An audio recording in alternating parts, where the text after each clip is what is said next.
Hello, hello, hello. Welcome to the Empower Series podcast. As you know, my name is Clifton Johnson. I want to welcome our viewers in the United States and around the world. And we are going to have a great conversation today. Always a great, engaging, inspiring conversation. Today, we're going to talk about our journey to success. And I would also say our journey to grace. But this is going to be very interesting. You know how I always say that nobody's an expert on the human experience. But what we can do is we can share our experiences with other people to hopefully help them look at their own experiences in a new light and move through life more gracefully, think more effectively, and form like an artist the tapestry of their life. So that's what we're going to do today. I'm going to share with you some of my childhood experiences and how, as a child, I applied some principles of success without knowing what the names were. And you will probably be able to remember those same experiences as well. And how today, when we look at the echelon of people who are achieving at their highest level of success and excellence, they practice these principles innately. But then what is it? Because everybody who has the skills are not always the best, are not the most successful. So what is it? Is it time, chance? What do they do? So I'm going to share with you the 6 things that I believe through my experiences and through learning that if we apply on a consistent basis could help us reach those high echelons of the goals that we want to achieve in success or grace. So it's going to be interesting. But before I get started with that, I definitely want to make sure that you are sharing the Empower Series with other people. Like I said before, nothing of significance can ever be done alone. And the only way people are going to find out about the Empower Series is if you share it. So take the time right now and share it. Let people know what you're doing, what you're listening to, so we can start a community, have a group conversation. I've got the live chat up, so if for any reason you have an idea or a thought or a question as we're discussing these topics of our journey for success or to success, please don't hesitate to participate. I also like to start with gratitude. So not only are we grateful, and I'm grateful for waking up this morning and having an opportunity to live a day and fulfill my purpose in life, I want to thank certain people around me. So I always want to thank AE Media Group for what they do. Their collaboration and partnership with the Empower Series has really helped us not only look great on social media, but it's helped us reach thousands, there are even millions of people. So I'm very, very grateful of the AE Media Group team. I'm thankful for you for taking a portion of your time in your life to be a part of the Empower Series, be a part of the community. So whether you're watching and getting what you're supposed to get from the Empower Series, whether you've shared it with somebody else, or whether you got back with us and let us know how the Empower Series has impacted you, or if you have volunteered in one way or another, or dedicated your time and your talents, or even your donations and money. So I want to thank all of you, including our corporate sponsors of Comerica Bank, who's been a longtime supporter since the very beginning, our new corporate sponsor, Independent Financial, who just recently supported us in an event that we did in September on demystifying the home buying process. And again, all of our speakers and all of our collaborators that have helped us really pour into the Empower Series, pour into the community, and really helped everyone have hope, inspiration, education, and connecting them to significant resources to help them take their next step. So with that, I can just go on and on and on about how grateful I am for being here with you today and for you joining with me. And I'm telling you right now, this is going to be impactful.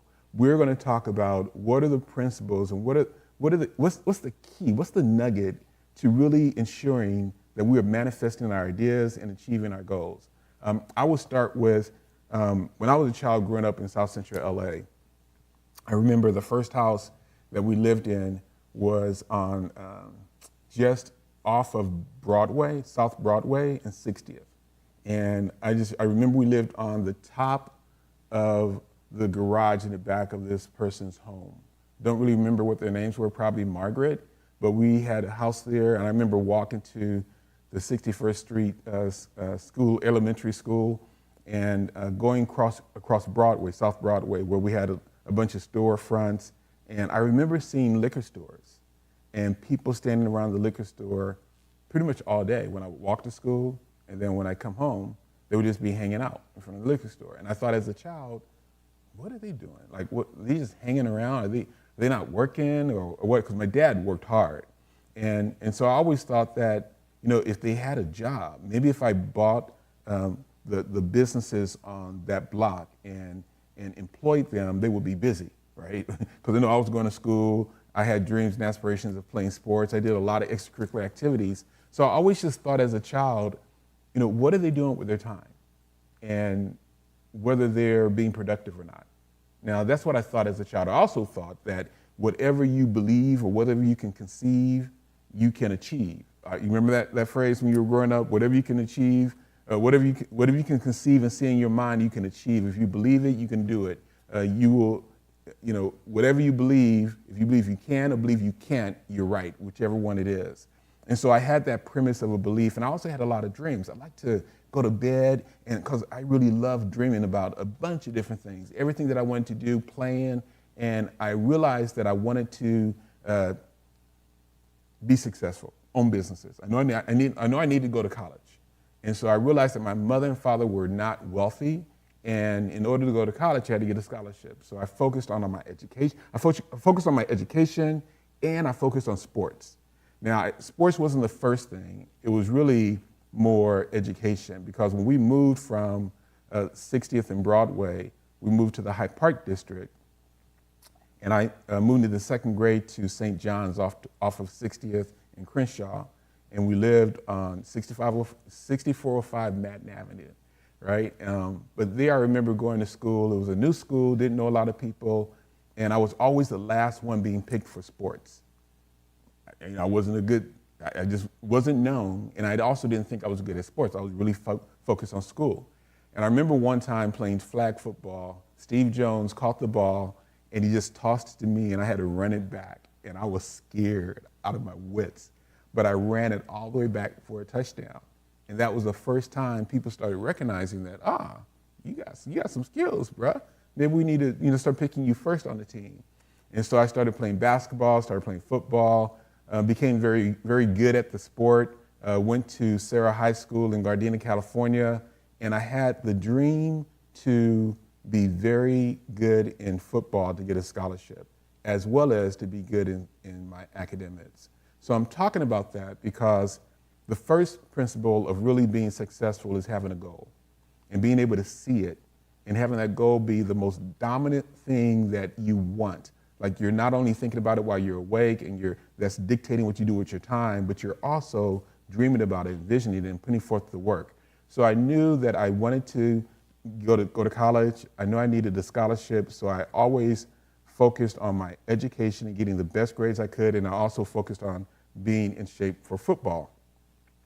So fast forward, upon graduation, I graduated 7th in my class, and so that was in like the top 7%, definitely within 10% of my class.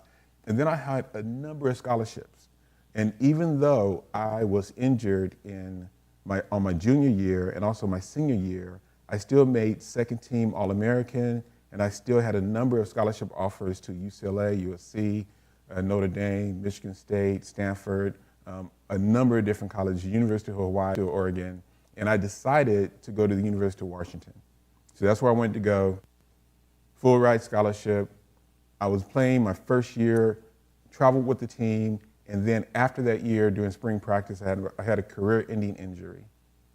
Didn't know it was career-ending at the time, so I sat out my sophomore year, worked out, got back in shape, played as a redshirt sophomore, and before I started the season, I decided that I just needed to give up the sport. And when I gave up the sport, I was ready to pack up and go home. But then at that time, my coach, Coach Don James, said, Clifton, we really don't want you to go home. We really want you to go ahead and consider staying in school. We can honor your scholarship if you work for us as a coach, a student assistant coach for the athletic department. We'll honor your scholarship and you don't have to go home. And I thought, okay, great. I guess they like me, they offered me that scholarship. So I stayed, graduated, and I really learned at that time the importance of being able to pivot, the importance of making sure that if one door is closed, that you don't just give up and pack up and go home, but you pivot and you adapt to change. So another principle of success. So fast forward, I wanted to share with you just that slice of my childhood where I grew up in South Central LA in an environment where there wasn't a lot of role models around me. Typical boys in the hood story, had helicopters with their spotlights in my backyard. A couple of times I was hanging around people, got associated with with some wrong people. Wasn't in a gang or anything like that, but there were some threats out to shoot my knees because they knew that I was good in sports and I wanted to move on. And so they were threatening to take away that one thing that was my key out of the neighborhood. And so I do have some stories. I'll tell you all about that stuff later. But the point is, I wanted to share with you that my focus was to achieve my goal, and that dictated how I spent my time. Hence, when I was watching the adults when I grew up standing around the liquor stores, and I just questioned, what are they doing with their time?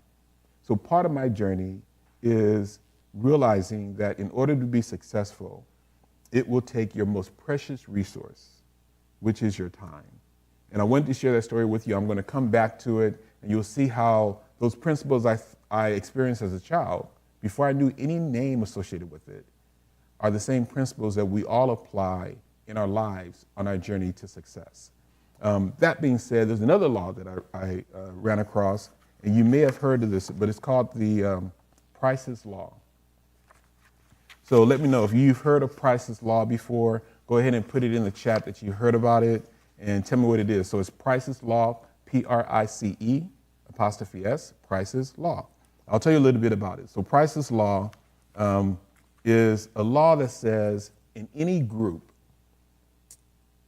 the square root of that group of people, like the number of people, the square root produce 50% of the results. I'll give you an example. So if there's 4 people on a team, or a sales team, and you're looking at how much sales that team produces, the square root of 4, which is 2 people will produce over 50% of the results. Now, if that, play out with that. So that means if you have a team of 9 people, the square root of 9 is 3. So with 9 people, 3 people will produce over half of the results. So let's extrapolate that. So with a group of 25 people, the square root of 25 is 5. So out of 25 people, 5 people will produce the output, 50% of the output. And so let's extrapolate that one more time. So you have a group of 100 people. So the square root of 100 is 10. So out of 100 people, 10 people will produce 50% of the result, and 90 people who are great people, talented, good people, who might have some attributes that are very key to leadership and producing outstanding results, but they're not part of the 10. Only 10 people are going to be producing over 50% of the result.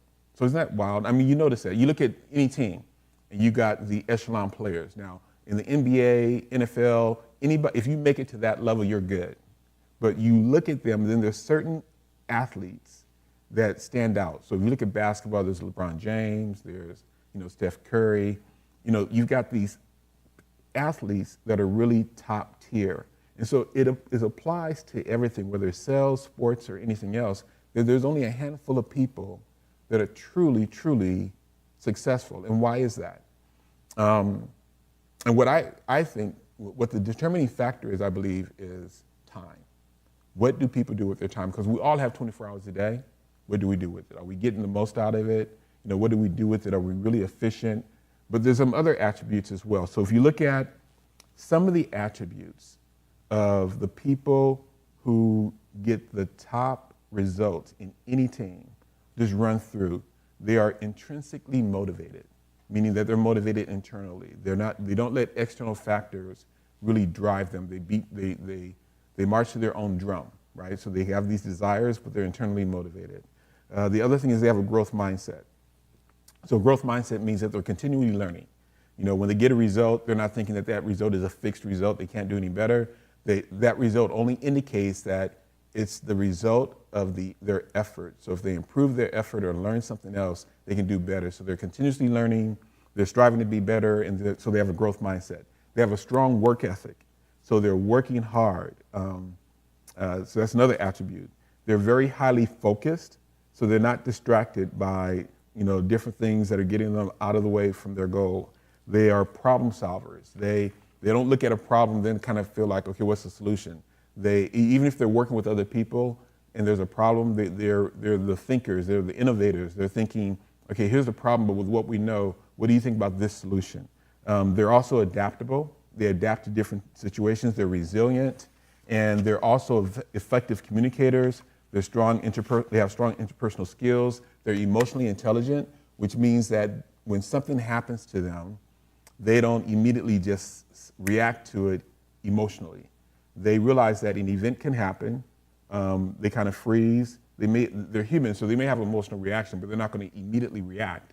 They're going to sit back, think it through, look at different choices, and then respond emotionally in the most effective way to get the result. That's what emotional intelligence is. They have a proactive attitude and they're results oriented. So those are attributes of the higher echelon of people who are successful, right? So we all know certain people who are like that, and we can all think about that. You know, it's the standard things. But we also know that there's some people who can exhibit those behaviors. They exhibit those behaviors, but they're not successful. So what is it, right? So not the best athlete is not always the one that goes to the NBA or the professional ranks. So for me, I wasn't the best athlete. You know, I was good, but was I the best? Even though I was second team All-American in South LA, but was I the best? No, but I made it to the college ranks. And before I got injured, you know, there were talk that I could have been pro, but that's a whole other story. The point I'm trying to make, though, is that there's a certain level of skills that are consistent in people who reach the highest levels of success. And so it would say that the top tier successful people have these skill sets.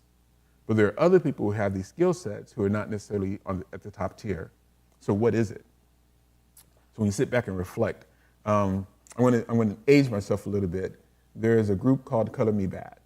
I don't know if you guys can remember the group. If you Color Me Bad, they were a cool little group back in the day, probably in the 80s. But there was one of the songs that they sang that I thought was interesting because it started with a quote from the Bible. And the song was Time and Chance.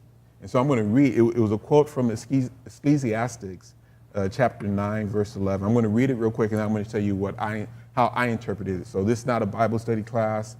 You may have your own interpretation of this Bible verse, but I'm going to relate that to what are the keys to being success and what do we learn on our journey to success.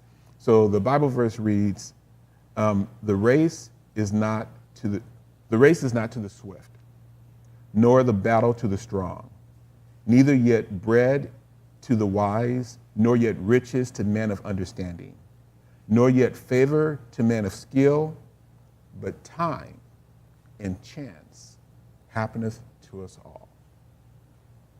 And so what caught me on that is time and chance. So it's very interesting. When I start the Empower series and we're doing financial literacy, personal development workshops, when we're talking about achieving your goals, all of those things, we say the principles of being successful are transferable to every area. However, what is different between the Empower series and all of the other free financial literacy curriculum out there? And the premise that we have is this: the most precious resource that equalizes all of us are our ideas. There are 8.12 billion people in this world, and each and every one of us is unique, and we were built with a particular purpose, right? And that purpose is communicated to us through our ideas. And when we have our ideas, the next step is when you talk about how do we become better stewards of our blessings, the first most precious resource we have is time. So how much of a steward are we being with our ideas if we're drifting with our time and not being focused? So our ideas are the seeds of greatness that's within us. Our time is what do we do with our time, because it's very limited. So let me ask you this. How much time do you have left in life? Nobody knows that. You know, we can count up our money though, right? We can go to our bank account, look at our financial statements, our bank statements, our retirement account statements. We can count out to the penny how much money we have. But ask somebody how much time they have left. We don't know. So time is not running out, but our life is. So the entrepreneurial question that Dr. Dennis Kimbrough always asks is, what are you going to do with the rest of the time that you have left? And we never know. So that being said, time is our most precious resource. So the seeds of greatness that is in us are our ideas.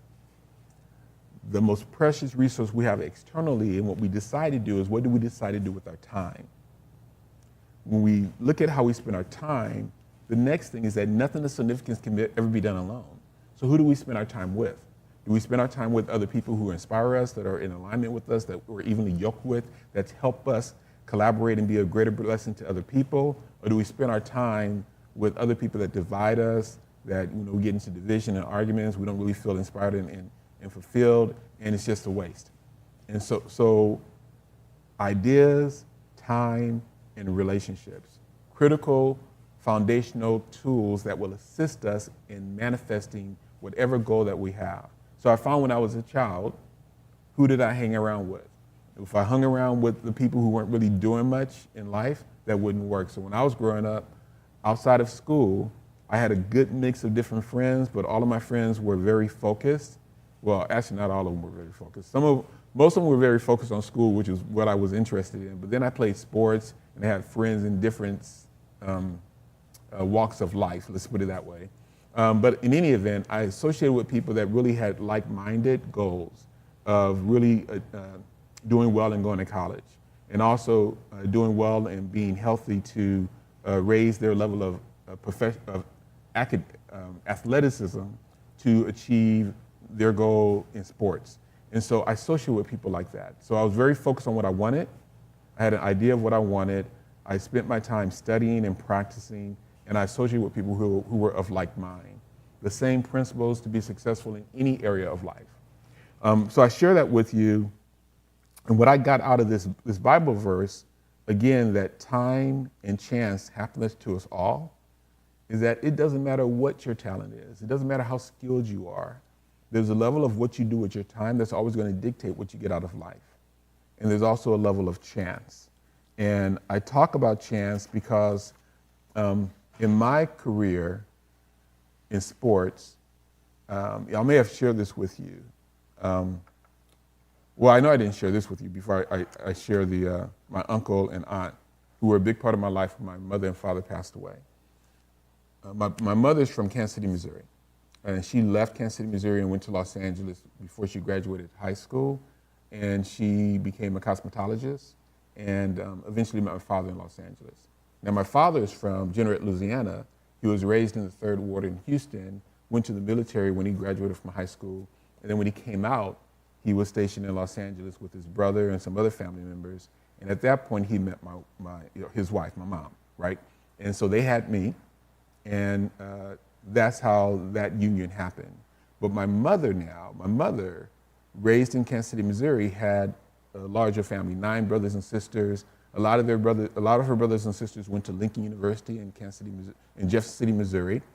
And my aunt Zelma, who's in Atlanta now, actually was one of the sisters that was graduating. She was in her senior year there, and she met her husband. And her husband is from Aliquippa, Pennsylvania, a small town, got a scholarship to go to Lincoln University, went to Lincoln University, did well, graduated, and then came back to be a professor. And as a young professor, met my aunt, Zelma, and they got married. Fast forward, he went out, he left Lincoln University, went to New York, got his PhD, and he met a number of different successful people.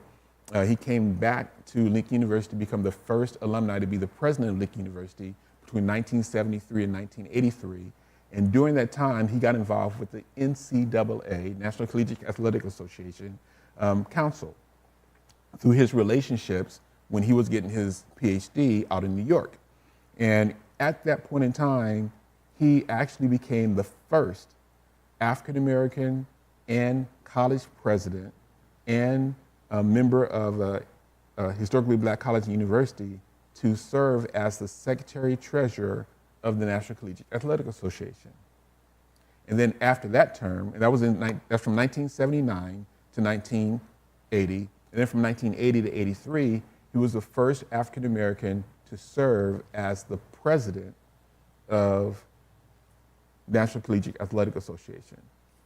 And my aunt wrote a book about him. His name is Dr. James Frank. So the other thing I'm very grateful for is AE Media Group just finished a website, www.drjamesfrank, Dr. James Frank. Go to that website, You'll find out a lot about Dr. James Frank because many people did not know that there was an African American who actually was responsible for all of the collegiate athletics in the United States. And the way he set it up is he set the foundation for the way the NCAA is run today with a lot of groundbreaking things. I'll let you read about it. My point in sharing with you that story is that when I got injured at the University of Washington, and the coach came to me and said, Clifton, we want to keep you here instead of you going home, and we want to offer you a position as a student athletic coach so that you can maintain your scholarship. I believe that was offered to me because during that time they knew that my uncle, Dr. James Frank, was running the NCAA. That's chance, y'all. That's like that long story just to give you an example of what chance is. So not only was I at the University of Washington because of how I spent my time in studying and working out and having the opportunity to play for a Division I college, but getting injured at that time and almost making the decision to go back to LA and not get my college degree, that was blocked because of the chance of my uncle, given all of the things that had to happen to be in that position where he was able to watch over me and have influence so that the University of Washington would offer me an opportunity to keep my scholarship. So that's a long story, right? But hey, I'm making a point here.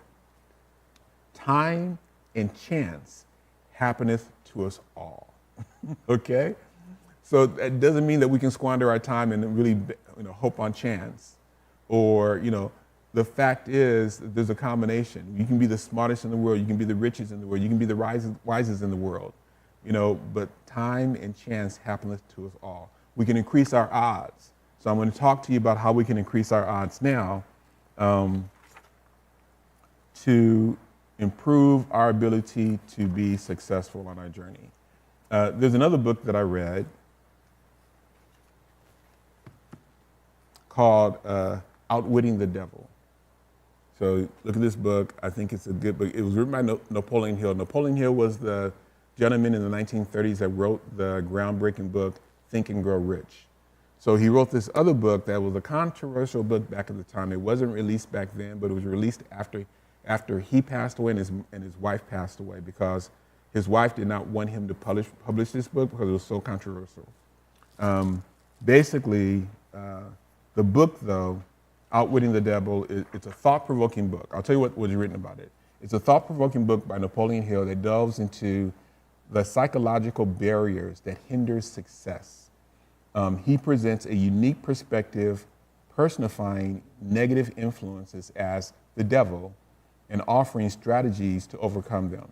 So the biggest factor that gets in our way of success are distractions.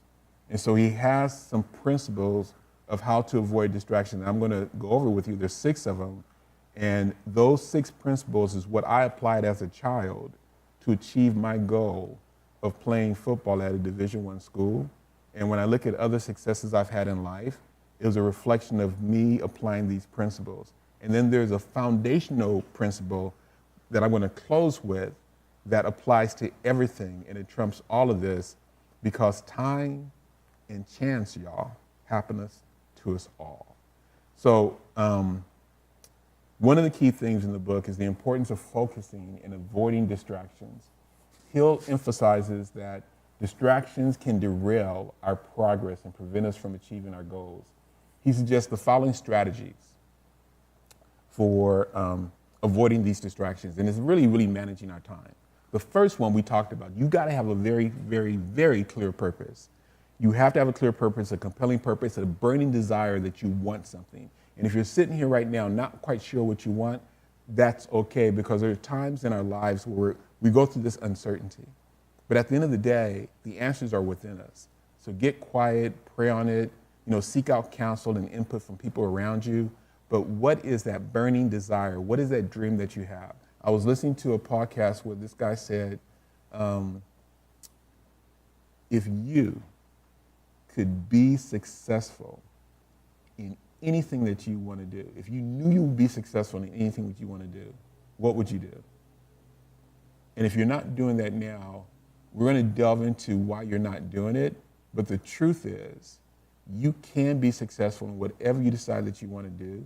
And it's in alignment with your purpose. I want to put that in place. But you've got to identify what that is, and you've got to pursue it. And in the act of pursuing that, you will fine-tune it. So you've got to have a compelling purpose. Nobody can tell you what that is. Only you can determine what that is, because I believe, again, that when you were born, you have a defined purpose, and it's to be of some type of service to other people. So define your purpose. That's the first step that Dr. Napoleon Hill believes that you have to have, so you're not distracted. Because if you don't have a purpose, people are going to call you. You're going to be doing whatever you're going to be flipping in the wind. So the second thing is you got to have positive attitude. And positive attitude is not passive, because there's a lot of things that can distract us, that can tear us down and make us negative. But when we wake up, we've got to, number one, decide that we're going to be positive no matter what's going on. One of the other things that I'm very, very, very grateful for is that last month I finished my 35th radiation treatment. So for those of you who know, I've had prostate cancer diagnosed in 2023, had my prostate removed in December, and then since then, been on hormone therapy. I have hot flashes, so if you've seen some beads of sweat on me, I know women don't feel any sympathy, but that's what I'm going through. So I'm on hormone therapy right now, and through September and October, I had 35 sessions of radiation treatment. So one of the things I want to do is I want to express a tremendous amount of gratitude for people who have decided that their purpose is to serve people in the medical field at different levels. So Angela was a young lady that always welcomed me when I walked in. So I had my card, had to check in, and when I didn't have my card, she helped me. But when I was calling in before I even started my treatment, she was very gracious, and she dealt with a lot of people going through this, but she really helped me get through this. And so Angela, God bless you, but from the person who greeted me to the doctor, Dr. Wilson Hernandez, God bless him. He's from Colombia, has a very funny personality, but he was very direct and to the point. So he definitely guided me through the process.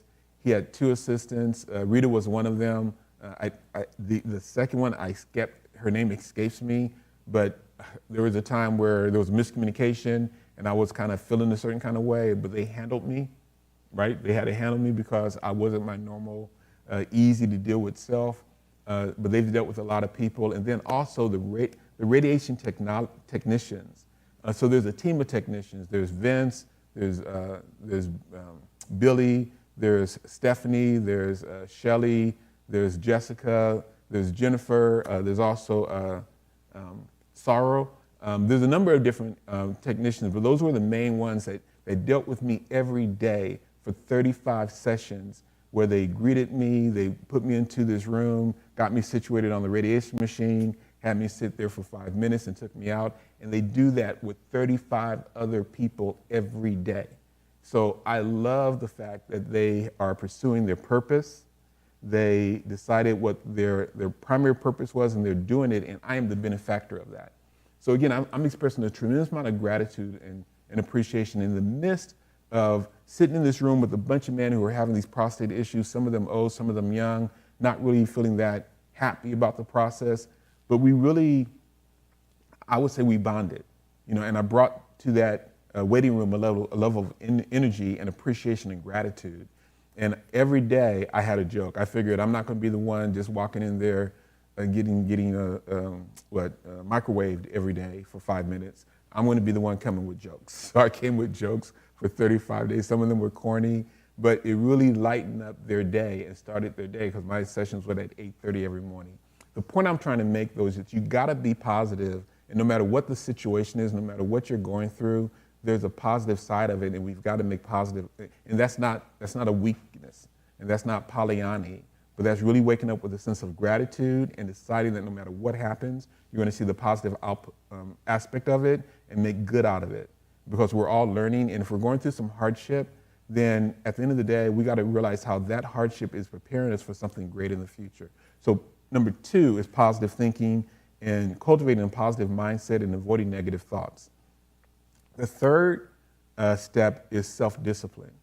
And this has to do a lot with really the being strong enough to be disciplined in doing things that you don't feel like doing, but you know you need to do. There are times where we're all distracted. There are times in the book that Napoleon Hill talks about how he was drifting. I'm dealing with some family issues right now, medical family issues, and I can see how it's easy to fall into this path of not being self-disciplined or delaying gratification. So let me give you an example. There was a study called the marshmallow test.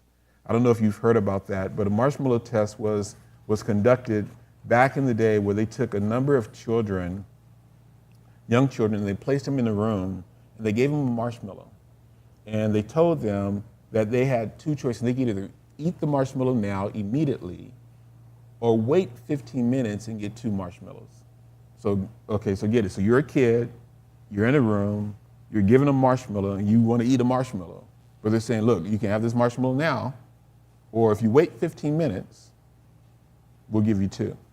And so they just monitor that and they watch the behavior of these children to see, okay, what did they do? And so each child was individually placed in the room. They timed them, and they found that some of the kids didn't last 15 minutes, right? Children's behavior, they watched through a one-way mirror, and they just noted, and they found that children who were able to delay gratification, who were able to wait that 15 minutes and get 2 marshmallows, they were able to, over time, score higher on standardized tests, like the SAT. They were able to be more successful in their careers, and they were able to find better relationships. So what am I saying? So self-discipline is an attribute that we all need to apply. And it's the ability to delay gratification. So whether that's in saving money and not buying that most expensive things now, or investing time of studying as opposed to going out and doing some fun things. And so whatever you want more out of life, if you invest that now and delay that process, you will get more of it later. So that's a skill set. So self-discipline, being able to delay gratification, easier said than done, but a simple test with children can tell you that it's hard. Look at adults. We want our stuff now. We got a microwave society, and so being self-disciplined. So the first 3, defining your purpose, positive thinking, and self-discipline. Now, the other 3 are time management. So time management. Prioritizing tasks and allocating your time blocks efficiently. Remember I told you about the one precious resource we have that we don't have enough of is time. We don't know how much time we have, and it's going to be limited. And so what are you doing with your time? Everybody gets 24 hours a day. Nobody has more. So people who are achieving certain results that you're not achieving, and you want to know what the difference is, primarily beyond how they think, is what they're doing with their time, because how they think dictates how they spend their time. So if you want to be successful, you must learn how to manage this scarce resource more efficiently. And I am in the same boat. So time management. And so there was a test where they took various time management techniques, such as the Pomodoro technique and time blocking. And they wanted to see, okay, what was the most effective? And they took that technique, and let me first explain to you what the Pomodoro technique is when you break out a big task into blocks of 25-minute tasks. So you dedicate 25 minutes to doing a specific task, and then after that 25 minutes, you take a break, right? Because our attention span, tends to, derode, our effectiveness tends to derode beyond 25 minutes. So what they did is that method is they took participants and they asked that they apply that technique in completing specific tasks. And they wanted to measure productivity, focus, and satisfaction. The results of that is studies shown that technique can improve your focus, reduce your stress, and it can increase your productivity. So they took that method and found that people who weren't applying that didn't get the same results. It got less. The other technique they used was time blocking. So what time blocking is, they took some participants and they asked them to use time blocking to schedule their day. And that's where you take, you identify things you're going to do at specific times during the day. It's like using a fixed calendar.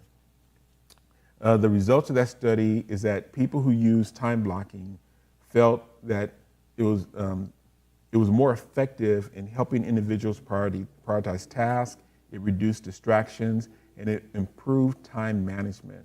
So the ultimate finding is that effective time management is essential to achieving goals and reducing stress. By using techniques like the Pomodoro technique or time blocking, individuals can improve their productivity and their balance in life. Simple to say, but hard to do.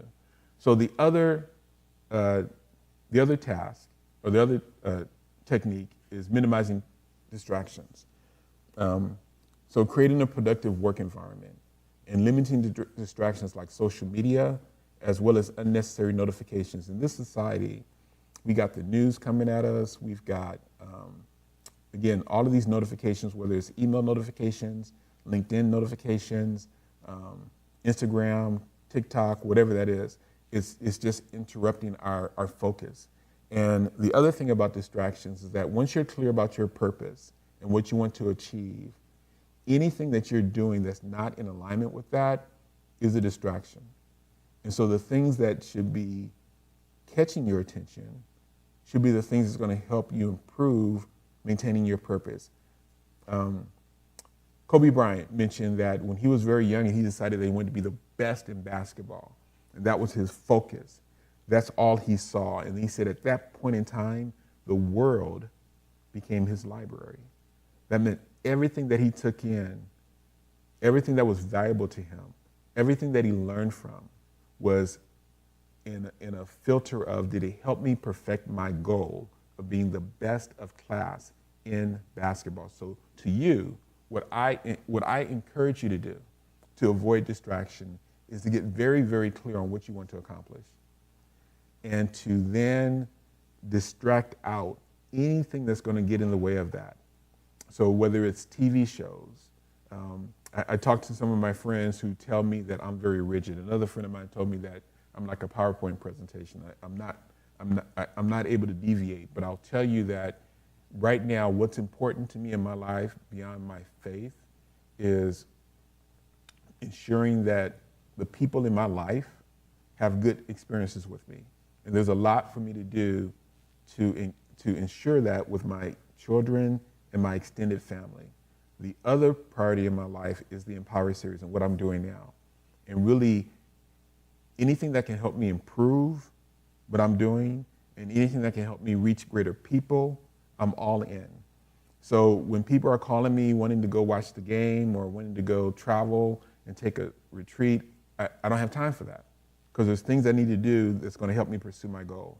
Now, that doesn't mean that I don't have time to refuel and self-care. So my self-care is, the things I do for self-care are working out, meditation, massages, and I book those and I schedule those. But when it comes to doing some things that are more watching TV, that really doesn't help me at all. It's like even watching games. I might watch a game if I want to be inspired by a particular athlete, but at the end of the day, I'm not giving any emotion to that, because these are millionaires playing a sport that I'm not getting any money from, right? So I am not exerting my emotional energy and time in watching the game. I'm also not exerting my emotion and energy towards watching TV or movies. Now, my daughter enjoys that, and some of our one-on-one time might be watching the movie that she likes to watch, and I would do that for her because I'm building positive memories with her, and I have the opportunity to bond with her and do other things, but I also take her to spa days because we can both benefit from that. The point I'm trying to make to you is be very clear in what it is you want to do, and be very, very careful not to get distracted, because people, friends, family, and the universe is always going to distract you from trying to accomplish what you want to accomplish. So just to kind of recap, I talked to you about the things that, whether it's defining your purpose, positive thinking, self-discipline, time management, minimizing distractions, those are 5 keys that this book is talking about. But the 6th one that I'm going to share with you that ties this into what we started with. When I was a child and I had a dream of being in a different position than the environment I was in South Central LA, I was very clear about that. I love dreaming. I love visualizing what I wanted to accomplish and where I wanted to be. I spent my time really improving my studying skills and my athletic ability, because that was a key to me getting out of my environment and going to college. There was a lot of distractions. There was a lot of, with my friends and things I could do that seemed kind of nice and shiny, but I was focused. And there were ups and downs. There's a lot of failures and me getting injured and not seeing my ability to come through. I had to have faith and think positively no matter what I went through. But with all of that, here's the foundational thing. The foundational thing that is important to have in your journey of success is the belief that you can. Because whether you believe you can or believe you can't, either one, you're right. And so without me knowing Scripture, or without me knowing principles, the last scripture I'm going to share with you is Mark chapter 9:23, where Jesus said to the Father, you said, if you can, all things are possible for those who believe. Or actually, all things are possible for the one who believes. So you can go deep with that. I told you this is not a Bible study, but I would tell you that the principles of success can all be tied back to your faith and what you believe. So if you believe that you can achieve something, you can. And I believe that when I was growing up in South Central LA. I believed that I could go to college, I can get a scholarship, I can play football in Division I school, and I did. And I did a lot of different things that people can see, and we can talk about attributes, consistent attributes that can increase your chances of being successful. But like the word says, time and chance happen to us all. So how are we spending our time? Are we really being focused? Are we really ensuring that everything that we're doing is in alignment with our purpose? Are we doing that? So be cognizant about how you spend your time. And the chance is, whatever you want to do, if you believe you can, you will. And look, I'm not just talking to you because I'm in that same boat. There's a lot of things that I am doing that are outside of my comfort zone. And as I look at the things that I'm doing for the first time, and I'm looking at myself saying, can I be better? Or I should be better. I know I will be better. But am I going at it with the confidence I went after things when I was a child, just knowing that it was going to work out? I knew it. I believed it. Didn't have any evidence. I just knew it. So what I want to leave you with today on your journey to success is you've got to believe that you can, because it's true. Your belief will dictate everything. It would dictate how you take in your ideas and know that this idea is for you. It's the gift from God. It's going to dictate how you spend your time. It's going to dictate who you spend your time with, and it's going to manifest in your journey for success. So if anything you got out of this is beneficial, please let me know. I want you to email me at thrive@empowerseries.com. You can chat, put it on the comment of this video. Share this with somebody else that you know is going through a thing or two. If you are looking for someone to collaborate with and to encourage you and to inspire you, and you feel like you don't have anybody around you, I'm here. The Empower Series is here for you. So again, contact me at thrive@empowerseries.com. If you want to text me, you can text me at 214-225-6337.